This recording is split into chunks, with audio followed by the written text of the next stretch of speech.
His moves were iconic. His smile made so many feel warmth and joy. Yesterday, we were all shocked to hear that Stephen Twitch Boss, the famous DJ and right-hand man on The Ellen Show, died by suicide. While we cannot fathom how and why this could happen, we do want to help anyone who may be struggling. I welcome Anthony Wynn with Country MHDD Centers. Thank you so much for being with us. Yeah, thank you for having me. Absolutely. You know, we see those videos of Twitch, and we watched him a lot here on Ken's 5, and we think of pure energy and happiness, but this really shook our world and shows that you never know what someone is going through. So what would you say are some signs that might indicate that an individual is at risk for suicide? Yeah, absolutely. I think there are several things. We really want to look at behavior changes. Some of them might be subtle, things like disrupted sleep, social withdrawal, so someone who's typically social, kind of pulling away from folks. We also want to look at statements that might indicate loss of hope or lack of motivation. So things like, it just doesn't matter anymore, things like that. Little subtle hints that you might not even think about. You know, it's so hard though to really gauge how deep maybe in depression or sadness someone is, but I think if we're aware a little more, like what you're sharing with us, that could really help break that barrier and remind someone that they are loved and we want them here on earth. What should a family member or friend do if they do notice those signs that we mentioned of suicide? Yeah, so I think first and foremost, starting a conversation. Having a conversation is really important. I would point out the behavior. So for instance, if someone is drinking more than usual or has that disrupted sleep or is making statements that kind of make us concerned, ask them about that. And don't be afraid to ask about suicide directly. Okay. It can be a scary conversation for the individual having thoughts of suicide. And so asking directly can kind of open that door.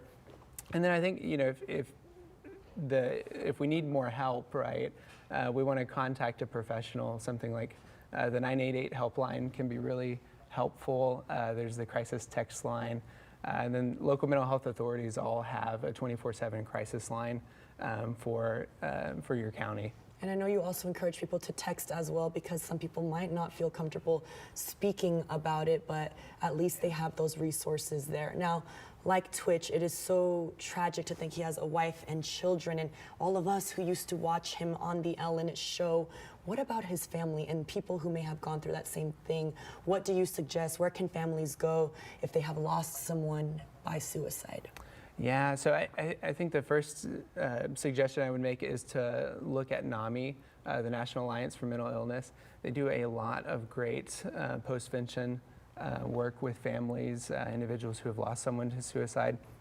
And so I would absolutely recommend reaching out to NAMI. I would also recommend reaching out to your local mental health authority.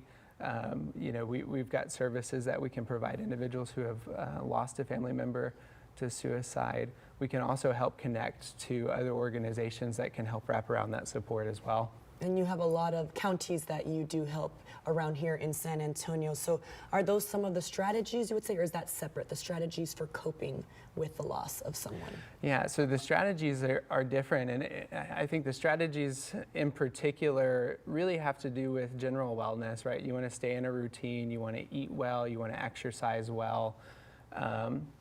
Mindful meditation can be really important. And that's really dealing with staying in the present moment, trying not to think about the past too much or the future too much, but just staying right here, right now. That can be critical. Absolutely. And we were just talking about as well how we've seen very famous actors and people that we admire go through this, but everyday people who live here go through this as well. So we just hope that someone listening right now can maybe get that little ounce of love, and maybe they know that they are supported right now. So you guys deal with a lot of mental health help, right? And so you say there are hotlines, there's texts. What are those numbers, and what is that information that someone can grab right now, especially maybe they're a family member as well who's going through this? Yeah, so 988 is the National Suicide Prevention Lifeline. You can dial 988 from anywhere in the country. With that one, I want to add that you don't have to wait until you're in crisis. You can call that as soon as you have a concern. and they'll talk with you, they'll help get you connected, you'll talk with someone live immediately. You can also contact the crisis text line, which is 741-741, and then contacting the Mental Health Services Administration, the SAMHSA hotline at 1-800-662-HELP. Well, thank you so much for everything you guys do for San Antonio, New Braunfels, the surrounding areas. We'll be back, everyone.